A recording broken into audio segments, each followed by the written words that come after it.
Okay, so here we are again, framing reality number 5. And this is a really interesting one for me because this is, again, what we're exploring is the paradox of storytelling. Is the concept of narrative something that creates a lot of freedom for us, or is it something that traps us? And here with me in the studio today is couple therapist Orsolya Domonkos. Hi, Orsolya. Hi. And a little bit at the beginning, what I was really curious about is, relationships are a bit like stories, I think, for people. And what I know is that, if I'm creating a piece of theatre, I have a very, very small window at the beginning to get the audience to connect, because at the beginning it's fresh, it's nice, and people are willing to connect. And there's certain things that I try and deliberately use to bring them in and capture their attention. And I know this isn't sort of really your sort of area of speciality, you're working with couples, but, you must have some knowledge. What do you think people are looking for at the beginning of a relationship to connect? To connect with each other? Yeah, you to mean? connect with each other, yeah. Yeah. I think they consider it being a challenge, kind of challenge. Ah, right. This is interesting. In what way? So that's in terms of can I get this person or can I not get this person? What's the challenge? Yes, whether and there's another one. I think the power of magnetic pull, kind of magnetic pull that I don't know, connects the two people. And another thing is, I think, imitation. I mean, they had a pattern, a background, how they were brought up. So they have a vision of future this way. I mean, they want to imitate their parents, probably, if they came from not an ideal, but a good enough family. All right. Okay. And let's just go, because you mentioned several things there, and they're all really interesting. I mean, before we look at the imitation, what about the magnetic pull? I mean, where does that come from? It's a kind of mystery, you cannot define it. And during the very first session, we usually ask the pair that what was their first impression of each other. So what was that magnetic pull that aroused their interest towards each other? And I think it has become more difficult nowadays as many couples get to know each other via internet. So dating sites. So I think this first glimpse or first impression is missing many times, I think. And how important is that then if it's missing,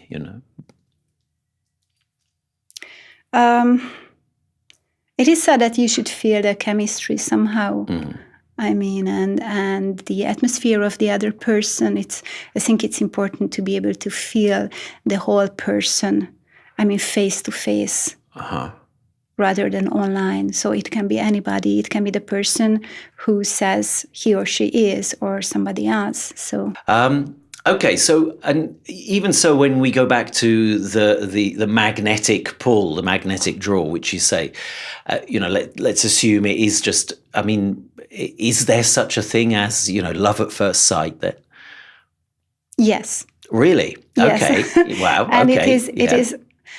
Somehow it is never by chance, because among the many people you choose somebody who is familiar to you in some aspects, resembles you to your, for example, to your father or mother, so to the opposite sex parent. And so okay, so I see what you're saying. You're saying that, okay, it can be love at first sight, but it's not just random chance. There's a lot of things that are going in behind there because you're sort of connecting with somebody who's already in, okay, there's a sort of familiarity there. Yes, of course, unconsciously, yes. How much do you think we project onto other people? in that first instance. So I see somebody, and obviously there's something around their visual appearance that reminds me and makes me think, yeah, this is, I'm attracted to this. How much are we actually projecting from our own experience onto that? Probably we do, but not consciously. It is difficult to make realistic decisions when you are deeply in love, so many times you can see it in retrospect. Yeah. Not that on the spur of the moment, because your mind is blurred. Right. Okay. And what's happening in the mind then with the blurring? So what's the sort of chemical mix that's zooming around our brains at that point? Probably we become adrenaline junkies in that moment. So I think it gives you a huge adrenaline shock when you try to date somebody who you are really attracted to. Mm-hmm. Okay. And so it's, then you're talking about things as being a bit like an addiction then? Yes, kind of. Right. Yeah. Okay. But an addiction can't go on forever. So let's say, this was another one, I'm sort of, when we sort of started to get in touch, I mentioned this quote from Tali Sharrow, the neuroscientist, which I love a lot. She says, our brains are wired for story. We're always looking for the story. We want to see things and put things into story. Is that true of the heart as well? Or is the heart just much more simple? Is it just about the sort of pull? No, I think heart is influenced by stories. Mm-hmm. So we use many storytelling techniques during family therapy as well. What kind of, this is great. So what kind of techniques do you use then? Can you give me an example? Yes. At the very beginning, at the very first meeting, when a couple comes to a session, we ask them why they have arrived just now and what is their story.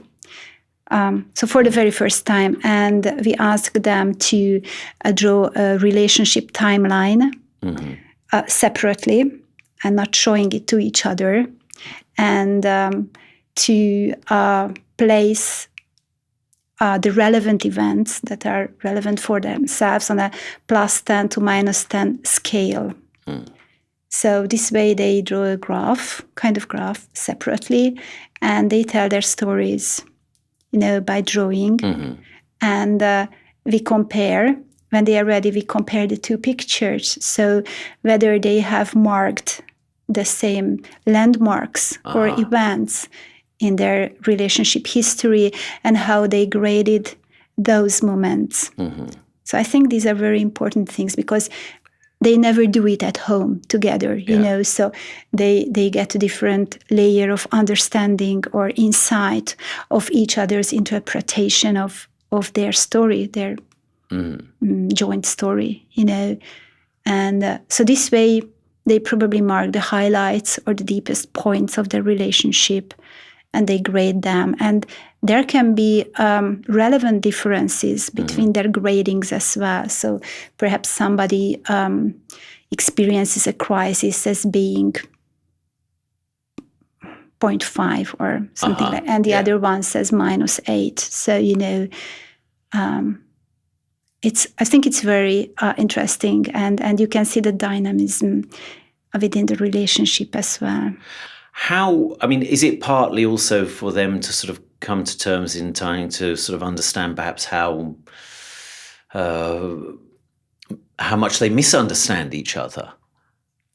Yes, they definitely do. Yes, they see it. They can, and it's important that, interesting that how they can interpret, for example, a wedding or a honeymoon as well, or even a proposal at an exotic place. So they have different understanding or experiencing the events. And so how does that, how does it help them actually if they suddenly see, that person saw this in a completely different way. They interpreted this totally differently to how I interpreted it. Then we ask if they have the same event on the graphs, that one by one, how he or she felt, what happened then, and how he or she felt then. And sometimes we provide them an emotional wheel with a lot of feelings, because for many people it is terribly difficult to verbalize emotions or feelings. Yeah. So, well, and that's what I was curious about, because, it's not easy. And also sometimes when we're directly asked about feelings, it's difficult to really know, immediately what is that feeling as well. And so, because, for example, in bibliotherapy, we had someone here talking about that, that's can be very useful, because just by reading a script or, a brief passage, it kind of puts feelings into a context for people, because they're looking at something else. And so how does this veil work then? You said you give them a veil to help them express. Yes. So we first ask how they felt in that, for example, crisis. And the second question is how they think their partner felt in that very crisis. So they have to kind of mentalize, try to imagine how their partner felt in that very situation. And the next question is, what would you need in that situation, or what did you need, or and then he or she says that, for example, understanding or deeper understanding or sympathy, and then we ask what would your partner need or needed in that situation. So I think it's important that this way they can see things in a different angle, so they try to think with the other's head or feelings. Right. Okay, absolutely. Yes. And I think that's, that is one of the powers of, it's a sort of different type of storytelling, but it's the power of story, of putting being able to talk about feelings or have feelings put out there to give the other person something to relate to and better understand in that way. But how do you know, and this is why, I'm very curious about, especially being an actor, how do you know if they're being honest? Okay. From the very first moment when they enter the room, we observe them very thoroughly, how they are dressed, how they behave, and we have to observe their non-verbal gestures as well, how they sit on the sofa next to each other, how far, how close, if they put anything between them, and like a handbag or anything like that, or whether they are holding hands or not. And we can somehow detect some things, by these nonverbal signs. And sometimes we have the impression, if somebody doesn't say the truth during, unfolding their story. And this way we either stop and ask whether there is a third party. Do they know of a third party or not in their relationship? A supposed third party or not. They ask them one by one. It's very important to ask every question from everybody. I see. So you're not pointing a finger at one person. No. You involve her. And I'm very curious. Sometimes Yes. there's lots of things I want to ask, and I'm making notes, and now it's going to be difficult. But have there been sort of shocking surprises that have come out when somebody has said, actually, yes, there is a third party, and that's a completely new piece of information for the other party? Many times they tend to mask. But if we have a strong feeling that some of them is masking, then we ask them to come separately in separate sessions.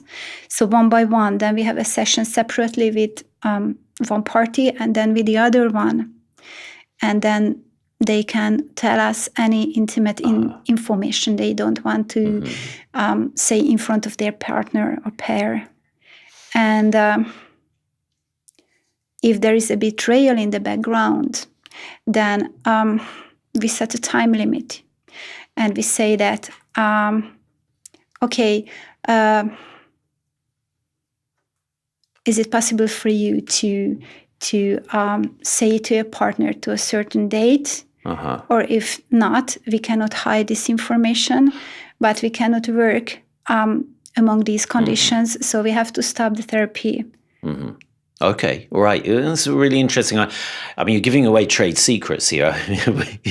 Yes. People who were watching are thinking, okay, I won't put a bag between us. But yeah, I'm sure we forget those things. I suppose what what is there anything in, because you as a therapist will be looking at the story unfolding in front of you. I'm sure you're sort of you're trying to make connections.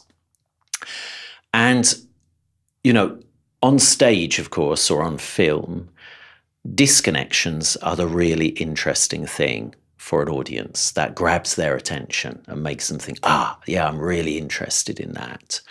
So that's what I'm curious about. Is that what you are sort of looking for? How much are you looking for disconnections in what is said and how it's said? And especially that very interesting about you talked about going backwards, in time. What do you mean by disconnections?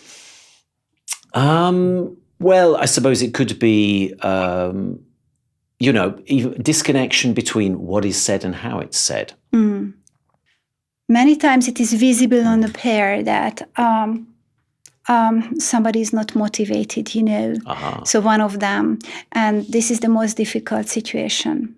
Because if somebody is indifferent, then you cannot really guarantee success. It's a kind of sign that he has started giving it up.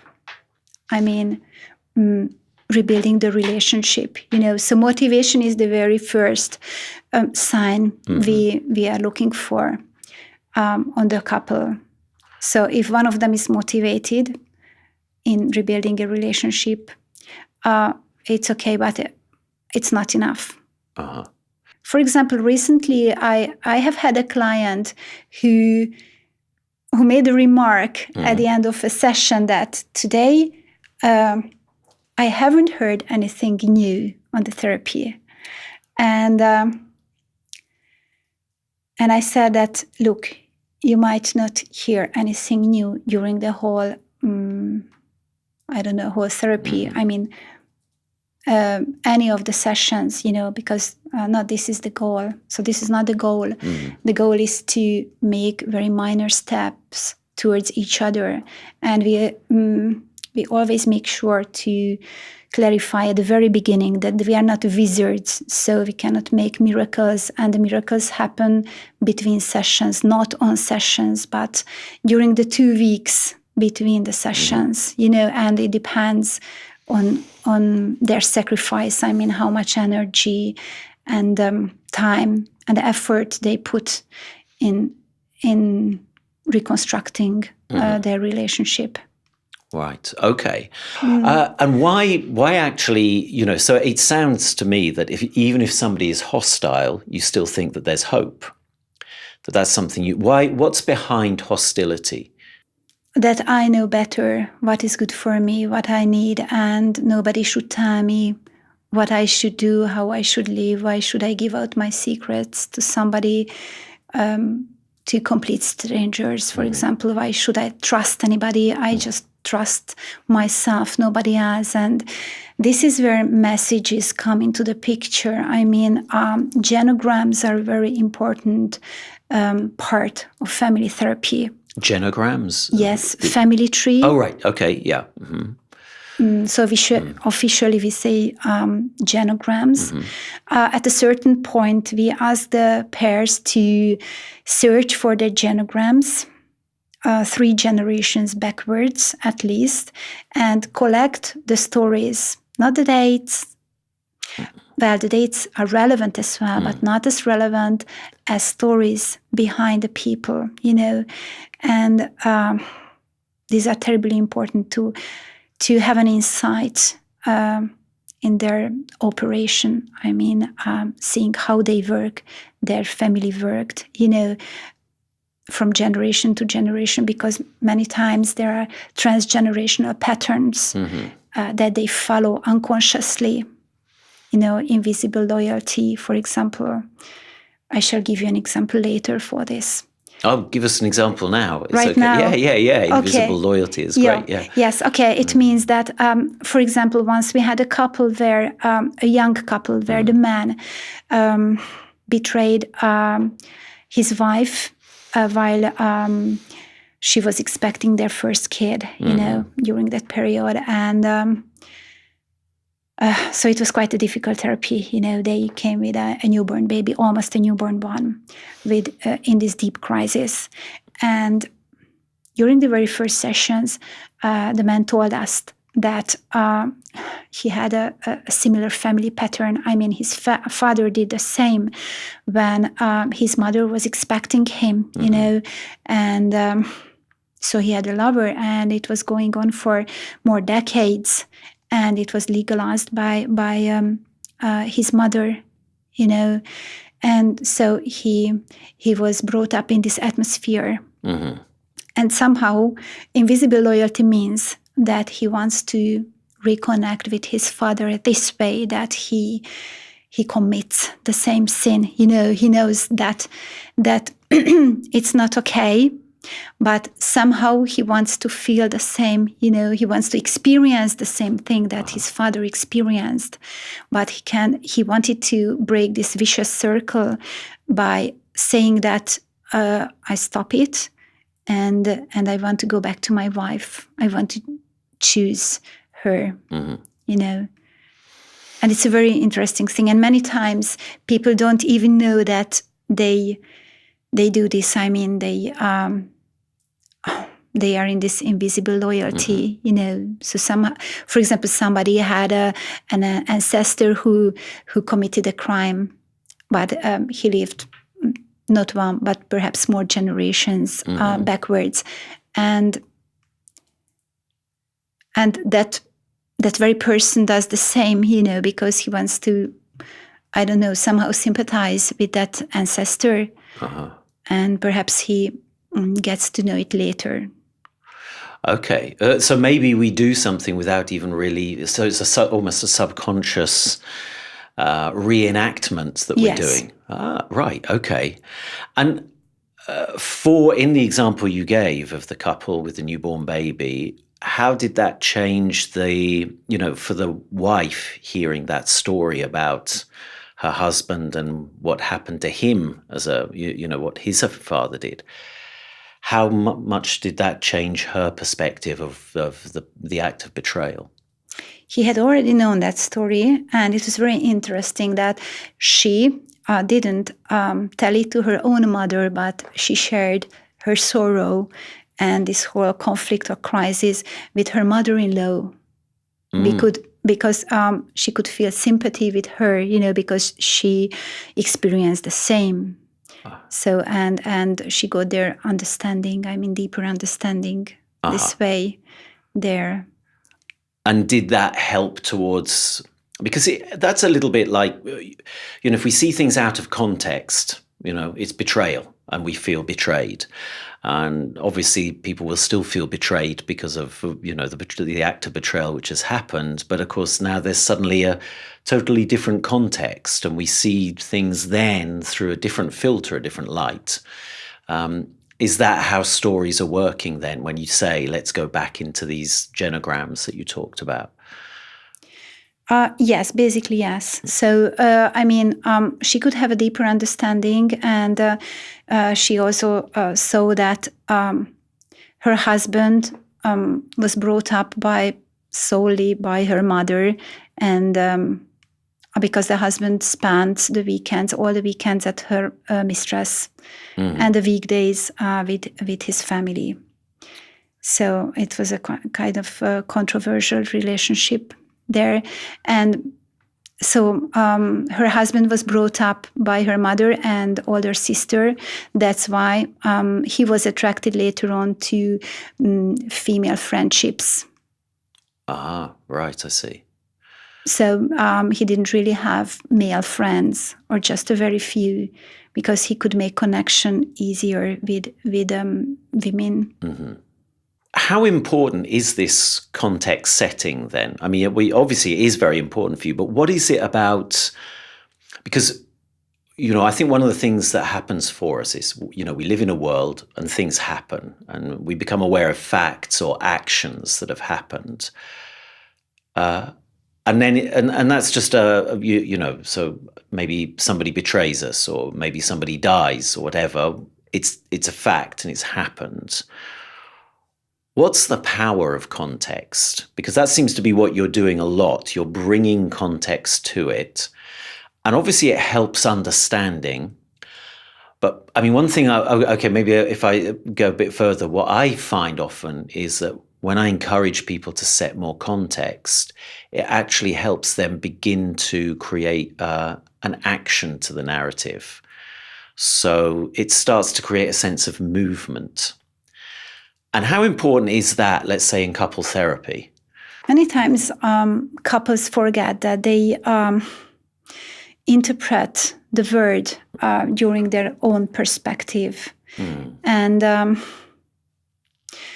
we try to reframe certain stories, that showing them a different perspective or aspect of actions. And this way they start thinking about their problems from a different angle. I mean, different way they had thought about it before. Mm-hmm.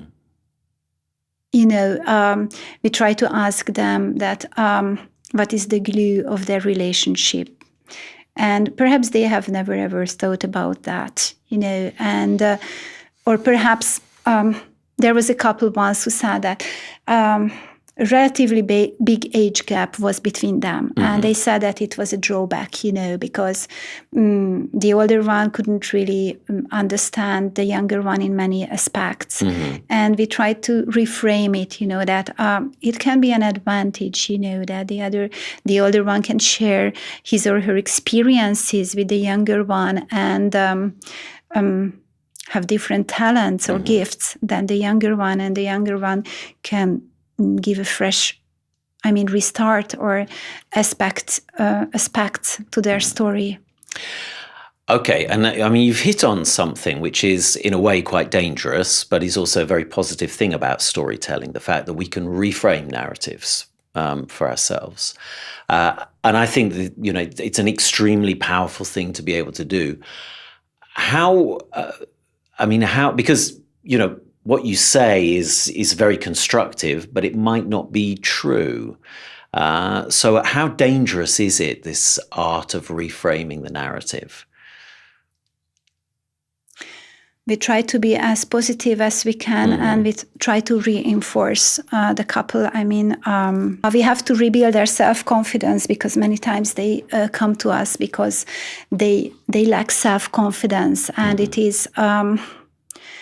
it doesn't depend on age or, a professional background, because many times high flyers come to us who are very successful on every other field of life, so in any aspect, but love. Right. So are there experts in love then? Are there people who have a talent for it? No. Oh. That's a shame. All right. Okay. So actually, what is it, just something that you have to work at and find your way through then?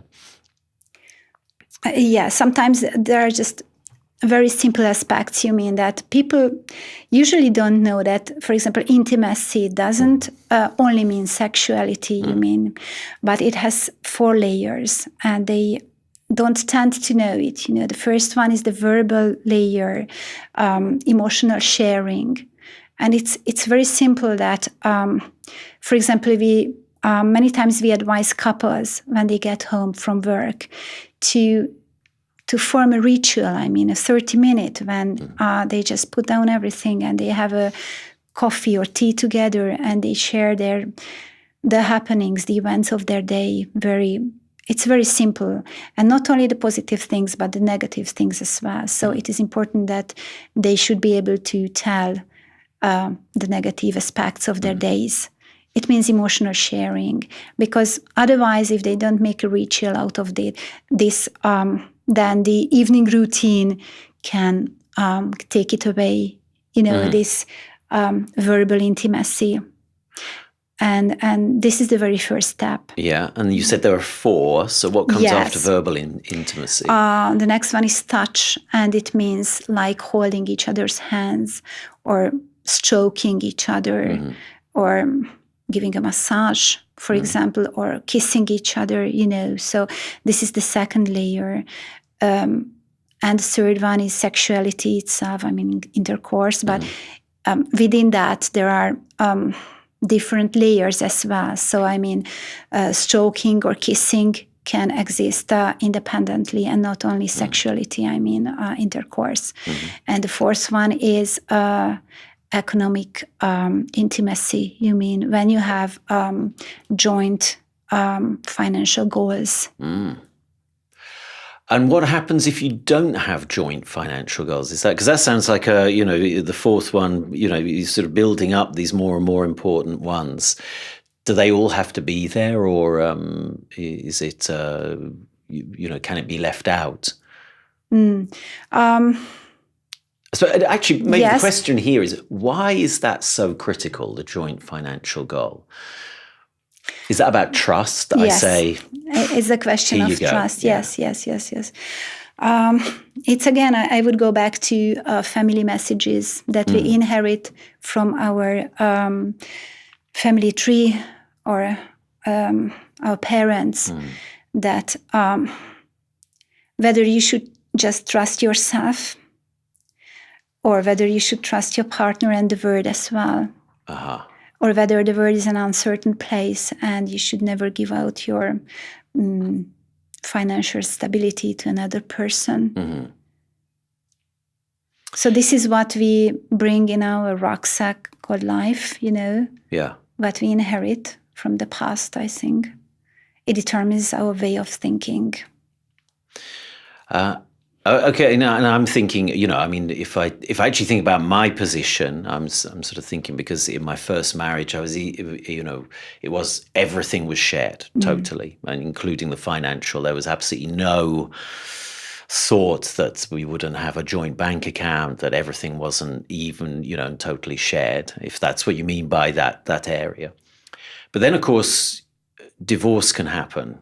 And then, of course, suddenly that element, that financial element, becomes a very critical thing, because it also becomes existential. That, okay, I pay a very heavy price for that. Do I have the ability actually to carry on? And then, of course, you meet other people, but then you still got children from a previous relationship. You've got to think about their financial stability. So how much does that play into problems of, second and third and fourth marriages? Yes, obviously, people not in their first relationship are influenced by this, and it's a question of where they set or draw their limits. So whether they want to have a joint financial future for themselves, or whether they are more cautious. Okay. And it's interesting, for example, because my eldest son is a grown-up person, a university student, and he has already started, fantasizing about having a marriage contract. By all means. He doesn't really trust in the world or in women in general. And where did that come from then? I think, because you say we bring these messages from our heritage. Yes, partly, yes, yeah. But I think they are quite strongly influenced by any visuality they get online, for example, or any stories. Let's get back to stories. Yeah. So perhaps he has heard or experienced many stories of his peers. Simply, for example, he has heard of many divorces, and or cheats. And Right. I think he doesn't feel secure this way. Yeah, and so there are a lot of stories out there in the, is it called the manosphere? Yeah, that we can pick up on. Okay. But if we just go back to the things, because as I said, things that our audiences or find attractive, or let's say, even when we're reading a novel or we're looking at a film, what attracts our attention are disconnections. I would also say they're like flaws. Flaws in characters can be extremely attractive to us. They can be almost very magnetic. Why is that? Would you say, I mean, so for example, we do like to, we can go to the theatre and, it's, you've seen that there, quite a lot of very famous actors who've been on stage are bringing quite a lot of a flawed personality with them. And that becomes very, very engaging for an audience to sort of observe that and come up close to it. Is that true with how people are attracted to each other as well? Partly, yes, I guess. So I visualize the story of Romeo and Juliet, for example, and it becomes very exciting because they are longing a lot for each other, and I think it's a kind of role model, or should be role model nowadays as well, because nowadays, as we have instant messaging and I think everything is very quick and instant, and people get to know each other too fast. So, and this way, they don't have this longing for each other, and courtship is very short, or if it exists at all. Everything happens very quickly with young couples. And many times it is a problem because they burn out very quickly. So they don't have to wait longer periods for each other to meet or to talk. And they don't really have to court to each other because they move together very quickly, and they try every layer of a relationship very quickly. And so this way, there is no chill or challenge, or I don't know. Well, interesting. It loses interest quickly. Yes, quickly. Whereas if you observe the story of Romeo and Juliet, they, first of all, yes, there was a secret. They had to hide their relationship, but they were longing for each other, so they had to wait quite a lot of time to meet, to be able to meet with each other, and there was no instant messaging at 2 a.m. or whatever, whenever they wanted to, right. So, and somehow it prolonged the way they were attracted to each other. And because you could flip it around. I mean, I've an acquaintance who comes from India, and he often talks about arranged marriages, how actually quite successful they can be. I mean, there's a lot of horror stories we hear about it. But his point was that, you meet someone who's sort of kind of a stranger, but your parents have done the best job they can in trying to match things. And that actually there isn't that immediate magnetic pull. You don't have that longing. But actually, because you start to get to know, you've got the chance to actually grow together. And then that actually can create an even deeper bond. I don't know whether this is, I mean, I remember telling my wife about that, and she couldn't think of anything worse. But is that also true? This sort of the opportunity to grow together and discover each other. Yes, I guess I think it's a bit similar to a more mature relationship. When, for example, sexuality is not such a dominant factor in a relationship, but rather they need to be, more flexible, or they need a flexible adaptation to each other, So, and I think later on, when they are over the symbiotic phase, which is the very first phase in a couple's life, partnership phase, then they need this flexible adaptation to each other. And what's all right, so just the symbiotic phase, what's actually happening there then? And how long does it usually last? Well, your head is over the pink clouds, so you cannot make realistic judgments or decisions. I mean, because of your hormones, or you are fully influenced by your emotions, and you tend to notice only the positive aspects or character traits of your partner. This is the very first period. Normally it takes 1 or 2 years, and then it's funny when you get to the second phase, which is differentiation. When you start to notice the drawbacks or the negative character traits, and those start dominating your mind, that you cannot bear this or cannot bear that. How could I be so blind that I didn't realize these things? So then you realize that you are totally different, in many aspects. And that's when problems can start happening. Yes. Okay. Yes. But in a way, it's a survival technique for us to be aware of the negatives, because, it prepares us for things. And so probably that's a very natural thing that nature does, provides us with the hormones to just sort of disregard all the negativity. So how do you handle that? Because it is important. I mean, every story, there's good and bad sides to it. Otherwise, it's not a real story. We need both sides. And you've mentioned this before when talking about family trees as well. How important should we take the negative?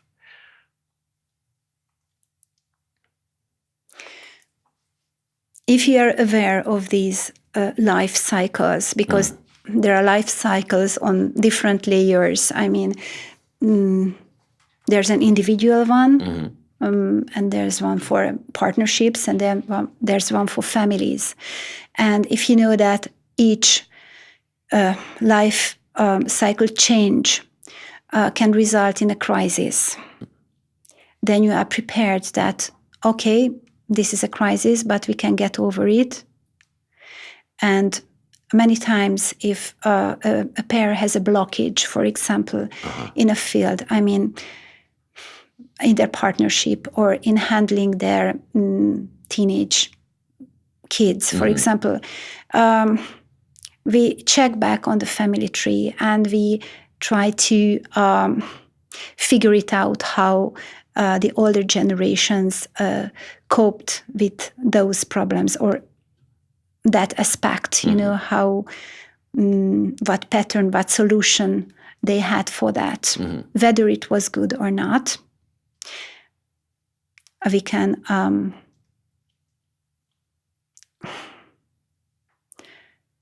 observe it, and if they had a bad solution, or not an ideal solution for a problem, like using any kind of drugs or committing suicide or whatever, there can be many misleading things. Then first of all, together they have to make new ways, new methods how they can cope with that problem, because instinctively you bring something from your past, Yeah. So that's why it's important to see in a context, transgenerational context, how they worked.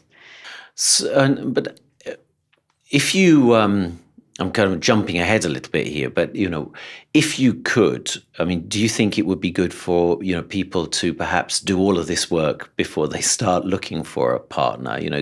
Should it be part of education, perhaps, to think about your family tree, think about all those things so that you become conscious of some of those things that happened? No. All right. Okay. Because I think people are driven by their emotions, first of all, especially when they are young. So they cannot take so many factors into consideration before choosing a partner, because it's not like choosing a dish in a restaurant. It's more complex than that. Mm-hmm. Right. Okay. So good. So you can't. The rationality doesn't come into it too much. No. It's all about feelings. You talked a lot about the beginning, and then you said that there are different phases, that the relationship goes through. And obviously, the symbiotic phase is, highly driven by hormones and emotions, and it's very addictive, as you said. So that's very interesting. That works okay. Then we're into a different cycle. What keeps people engaged? People, it's an audience watching a piece of theatre is never going to stay 100% all the way through. They'll drift off, they'll come back. So what is it about a couple that allows them to keep coming back and finding each other without therapy? If they have, for example, joint adventures during the weekends or in their free time, so they need to have kind of common interest or something that sticks them together. Kids can be a very strong glue as well, but kids themselves are not enough. I mean, they need to spend their free time in kind of adventurous way together. So they need to have experiences together. So that's very interesting. Because if they just live side by side without having any common programs together, then there's not much left, I think, in a relationship. And that's what we try to rebuild during a therapy, for example, that many times we advise the couples that when we have 2 weeks gap between 2 sessions, to organize 2 dates for themselves. One should be organized by one of them on the first week and the other one on the second week. And they can decide where to go, what to do, whether it should be a secret or not. And these things can make the relationship stronger. I mean, to go outdoors, so outside their own homes, and try to do something together, face to face, or hand in hand. Right. Okay. And I get that. I can see it's a very nice example. What about change? Because you mentioned change before. You said, life will change anyway. Couples will have children probably, or a crisis will happen. But also people change. And that is another thing that keeps us very interested in stories. But obviously that can be a challenge. How do you help couples handle changes? Especially big changes, maybe when somebody says, I want to change my career. I'm going to stop doing this. I'm going to go and do that. And it might be quite a dangerous thing, financially. I think they have to be flexible. So flexibility is a very important quality. I mean, and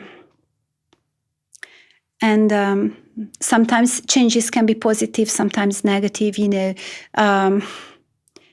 For example, if you lose a relative, I mean, in a way that that person becomes or copes with dementia. And then it's a kind of it's a grieving, let's say. Yes, you get into a grieving phase because you have to grieve that you cannot maintain that connection with that person you had before. And you have to draw attention to this, that it's a kind of phase you go through. So, for example, this is a negative change you have to cope with, evidently. And there are certain big decisions you have to make or take the plunge. For example, whether to move abroad and change your jobs, for example, and take your whole family or not. And obviously, you have to take many things into consideration, but the very first one is the relationship. Whether is it a relationship that is strong enough to survive moving abroad? I mean, moving a whole family abroad and rearranging your life there. And how do you know whether, I mean, what makes a relationship a strong relationship then? We ask them to collect the strengths of their marriage, for example, of their relationship. Mm-hmm. So whether they can list the strengths. So what is the drive behind their relationship?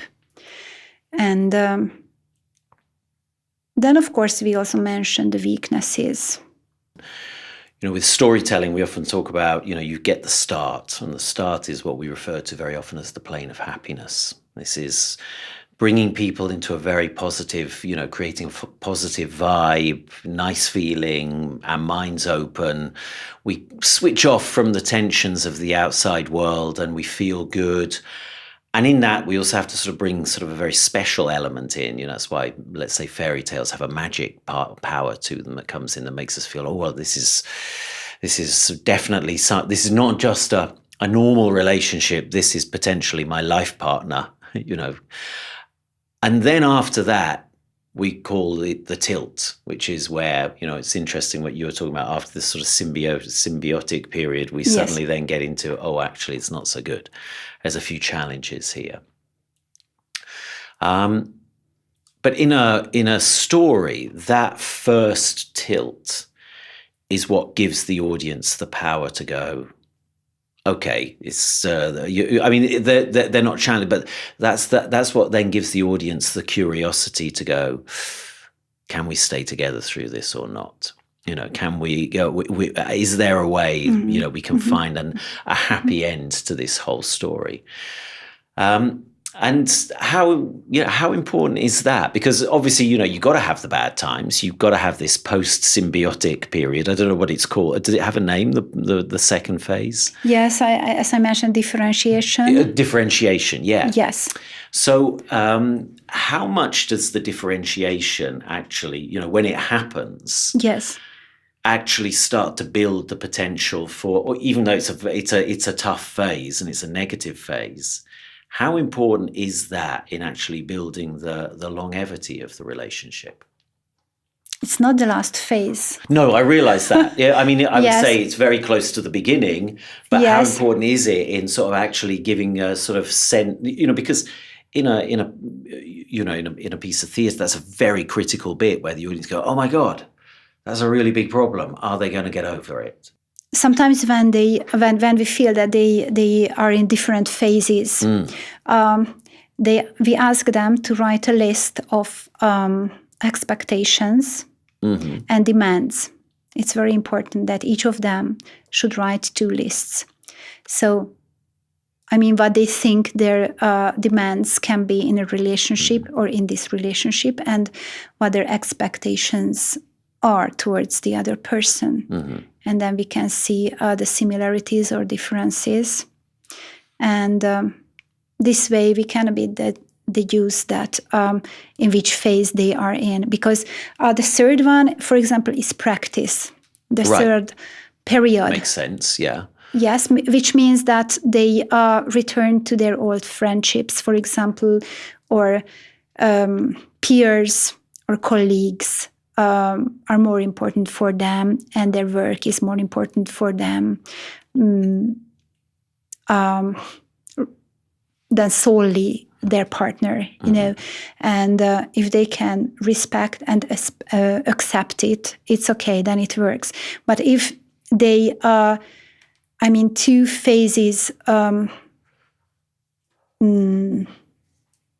from each other, apart from each other, it can be very dangerous. It can result in divorce. You know, if one of the pair is still in the symbiotic phase and wants to be together with his or her partner all the time, you know, and wants to have physical and emotional closeness all the time, and the other person is in the phase of practice, when he wants to be, wants to have more freedom and doesn't feel as much sympathy as he used to in the first symbiotic phase, then it can result in several conflicts.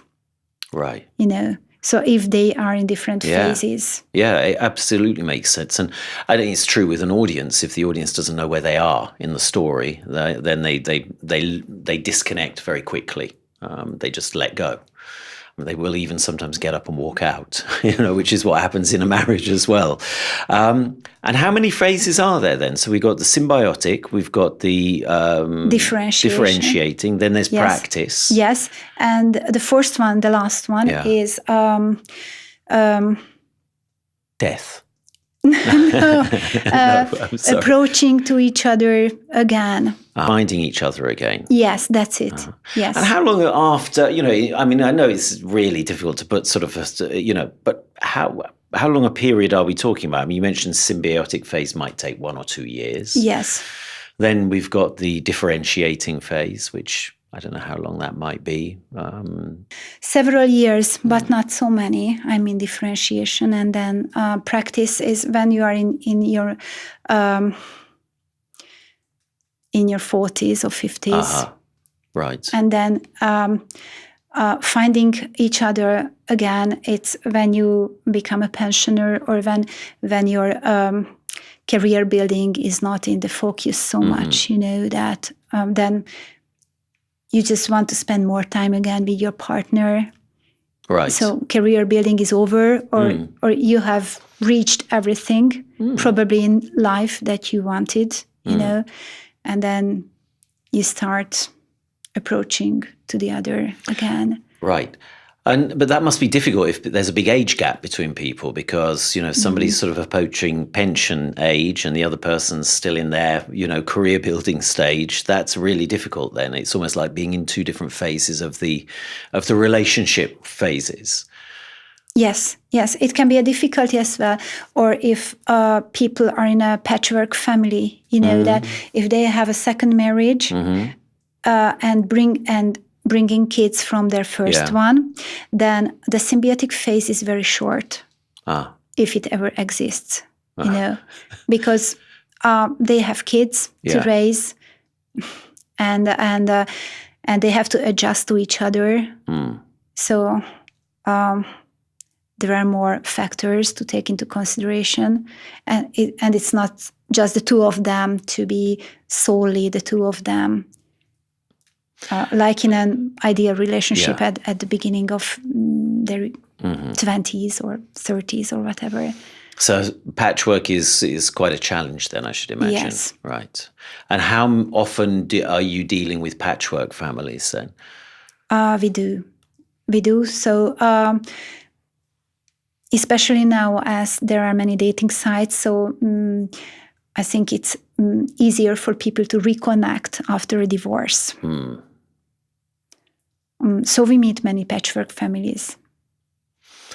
Yeah, I always, because I sort of look at the younger generation and think, oh, wow, it's so much easier, because you've got, these dating apps and you can just sort of get connected with somebody. And I'm thinking about, when I was in my 20s, you move to a new city and you move somewhere and it's very, very difficult. You can walk into a pub and sit there, but the chance of actually talking to people is really difficult. So I thought that was quite a kind of good thing.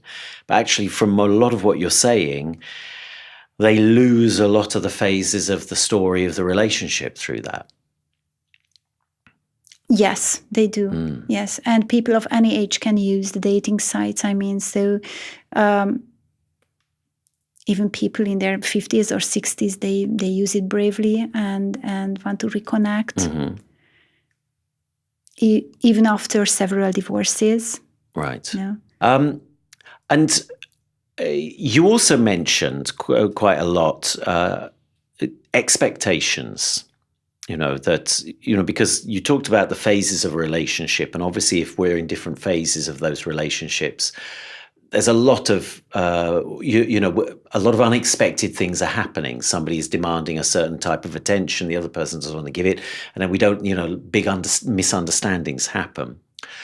And how, I could just imagine, because with theatre, you play with this a lot, of creating ambiguous expectations, to draw audiences in, to make people attractive and interesting. how much is this sort of fake expectations? How much does that become a problem later on in a relationship? When somebody sees somebody and thinks, yeah, I'm sure they're this, I'm sure they're that, and doesn't really check in on those because they're in love and they're in that symbiotic phase. And then, of course, the reality hits. How problematic is that if they've overestimated the expectations? I mean, how often do you see that? It can be quite a huge problem. For example, in the field of having kids or not. For example,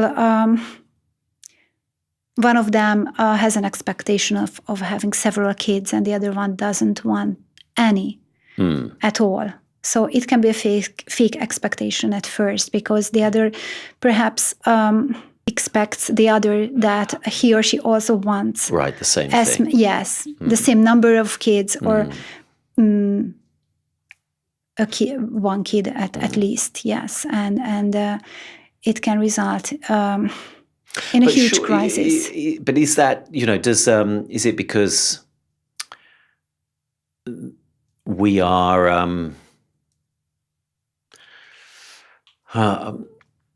because you can say to somebody, oh, look, I want to have kids, and that's something I want. And the other person might be sort of, if the other person says, no, I don't, then surely that's clear, isn't it? Or do we just go, they don't really mean it, and we think that we can sort of convince them later?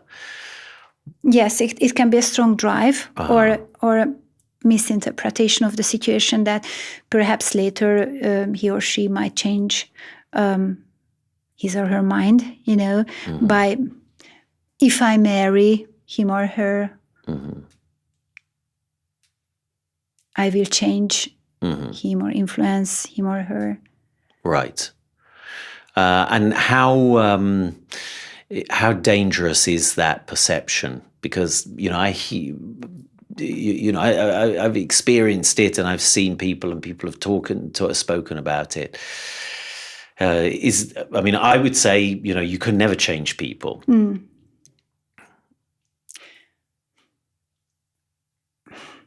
It is very dangerous, I think. Because you fake yourself this way, and it can affect your whole intimacy. On several layers. Okay. What is the success rate? I don't know the exact figures, but we consider a therapy being successful if they can agree or set goals, and not necessarily for continuing their lives together, but separating in a peaceful way, and I think it's also a success. Yeah. Because we cannot force anyone to stay together with his or her partner by all means if they don't want to. So it mustn't be our goal. Right. And how, so I can understand that, because if you get sort of peaceful agreement, either one way or the other, somehow you're not destroying things. It's a positive outcome. But what would you say is if you had to put a ratio on it, a figure? Is it sort of, would you say 50% is a successful outcome, or less, or more? Because I would imagine it's a very hard profession to work with. Many times, they decide to stop the therapy. They just check out. Yeah. So this is why it's difficult to calculate or figure out. Up to give a number, because many times they just start feeling uncomfortable during the therapy for any reason, and either both of them or one of them says that, okay, let's stop here. Yeah. I don't want to go on with this therapy. I find it mindless, helpless, whatever, So, but we have real successes, and I think it's just life, So there are ups and downs in these methods, or in these things. Yeah. And how easy is it for people to forgive? Let's say, because I guess you mentioned betrayal a lot, and Yes. there's quite a few plays called Betrayal as well. So, how easy is it for people to actually be able to truly forgive and not, bring it up again and again and again? Yes. I think it's terribly difficult, but I think it's a superpower if they can forgive to each other, because without forgiving, I think it's not possible to move on to work on a relationship honestly. Okay. Orsolya, thanks very much. It's been really, really interesting. I think we've gone way over time, probably. But that's because it's very, there's a lot of interesting insight into this. I mean, not just on storytelling. I mean, we're all in relationships, so it's very intriguing information. Thanks very much. You're Thank welcome. you. Thanks. It's great.